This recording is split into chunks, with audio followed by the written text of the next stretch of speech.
Bosch एक ऐसा नाम है जो तकनीकी और नवाचार के लिए जाना जाता है। आज हम इसके फंडामेंटल एनालिसिस पर चर्चा करेंगे। सबसे पहले, कंपनी का इतिहास समझना जरूरी है। बॉश की स्थापना 1886 में हुई थी और तब से यह ऑटोमोटिव, ऊर्जा और औद्योगिक तकनीक में अग्रणी रही है।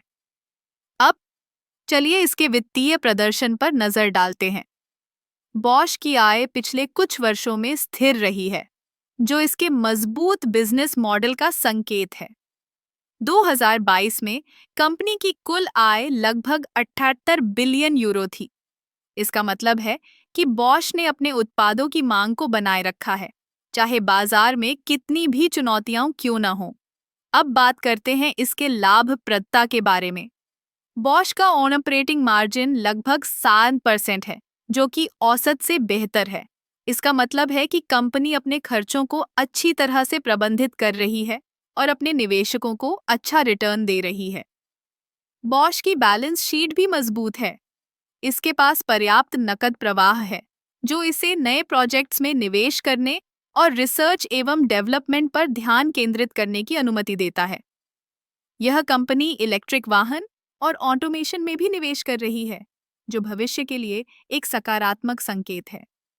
अब चलिए इसके प्रतिस्पर्धियों पर नजर डालते हैं। बॉश का मुकाबला कंपनियों जैसे कि डेल्फी और जनरल मोटर्स से है, लेकिन बॉश की विविधता और नवाचार की क्षमता इसे एक मजबूत स्थिति में रखती है।